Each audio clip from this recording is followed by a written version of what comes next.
afternoon, everyone. It is a lovely day down here in Cornwall. Friday afternoon reflections might become a thing, or Friday morning reflections might become a thing soon, as well as the morning after show. Today I'm going to touch on ASM. Obviously, unless you've been hiding under a rock for the last few days, you would have heard that he signed an extension to his contract, tying him down to the club until 2026 on paper. Obviously, everyone's saying, oh, so he signed a 6-year deal. It isn't a 6-year deal, essentially. It's a 1-year extension to the 5 years he had left. But, you know, don't want to be too negative. It is what it is. He's, on paper, he's going to be a Newcastle player until 2026. Obviously, great news. He is our best outfield player. He is our X-Factor player. He is our most exciting player, most talented. He is just, I think, every Newcastle fan's favourite player is ASM, and rightly so, because he is sensational. He's certainly my favourite player. But there's a little negative I'm going to touch on first quickly that I've been thinking about it the last couple of days. Obviously, I found out about ASM signing the contract. It is rumoured to. I heard on Tuesday.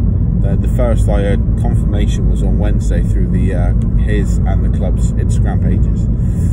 I can't help but think this is a bit similar to the Jack Grealish scenario, which, in my opinion, United were meant to be in for him, as in Manchester. We're meant to be in for Jack Grealish in this summer. Obviously, they had a right car crash in the transfer window. But I think, and the way Jack Grealish is playing at the moment, you know, obviously he's getting a lot of attention. There's a lot of clamour for him to play for England. I think rightly so, because he's got that talent and creative spark which is missing. However, not here to talk about England.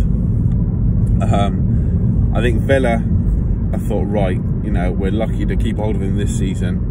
This summer just gone, there's going to be big money offers coming in next season. And I think pretty much what they've done is said to him, look, you're the club captain, give us another year, see how it is. If we progress sufficiently, then we'll have another look at it. But give us another year, is bumper wages, and then if you still want to go next summer, then at least we're going to get a lot of money for you.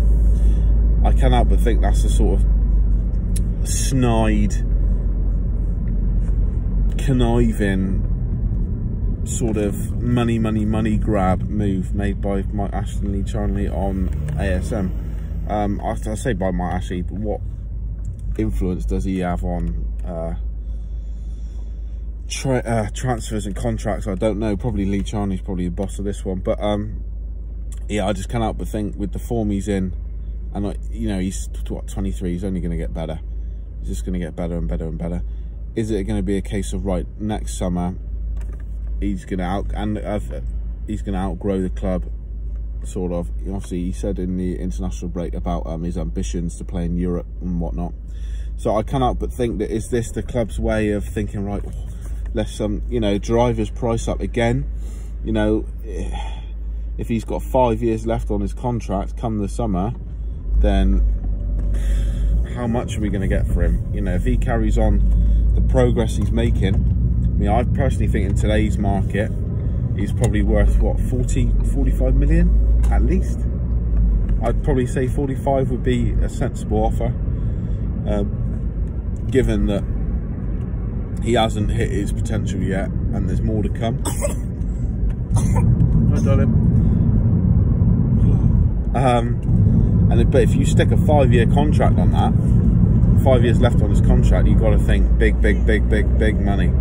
But so quickly, on the positive side of things, I saw his Instagram post where he said, you know, he's happy. He sees Newcastle as his home. He's thrilled with the relationship he's got with the fans. I think the fans are thrilled with the relationship they've got with him. He does a lot of charity work around the area, a lot with food banks.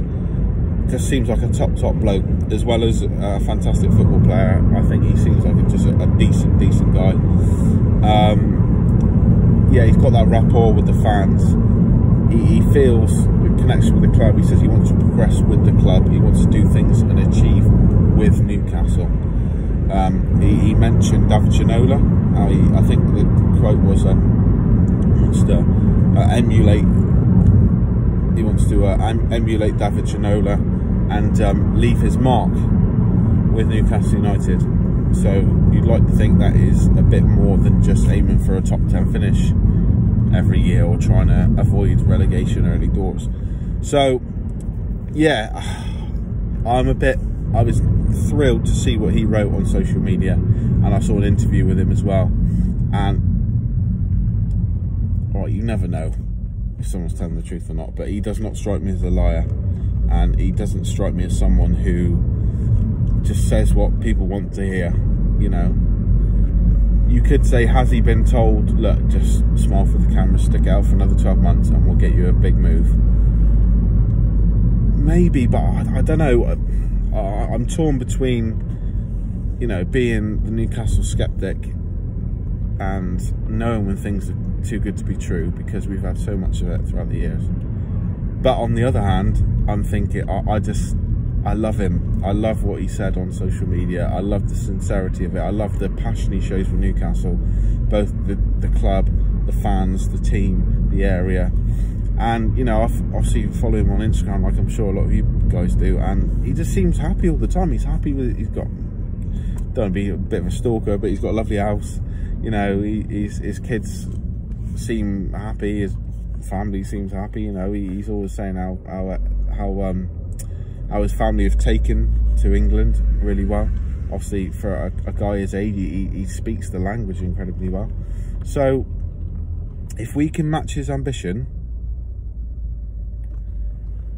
let's go on an adventure. Like, another thing I'm just quickly going to say is that he said about, you know, he likes the visions of the club to progress and to achieve and move forward. And I thought to myself, unless you're naive, which I don't think ASM is, not to this extent anyway, then he must have an idea. Now, whether that is trying to pressure, try and add another little pebble on the mountain of pressure of Mike Ashley to try and push through a move, or someone to come and get the club, I don't know. But maybe does ASM know something we don't? Yeah, so stay tuned. I'm going to do another little video this afternoon, this evening, obviously on the eve of the big game against Man U. I said a while ago that I was only going to do sort of morning after reviews and not do any previews as such, but I would do the odd game, and there's certain games which I've called for it. Manchester United being one, Liverpool being another, and Aston Villa being another. They're sort of the three teams I really want to beat this year. Everton maybe as well. But yeah, so Man U is always a good game. We beat them at SJP last year. That famous Matty Longstaff goal. What a moment in the season that was. And then we got dealt with. Was it New Year's Day? I think it was New Year's Day or Boxing Day, one of them. We got dealt with. Another Matty Longstaff goal, but we got dealt with. So yeah, it'd be interesting to see. Good time to play them. I'm not going to say anything more. I'm going to leave it all till tonight. But yeah, I just want to leave you pondering on that. ASM saying about he wants to progress with the club, he wants to move forward. You know, he's got high hopes with the progression plans of the club and stuff like that. Does he know something? We don't.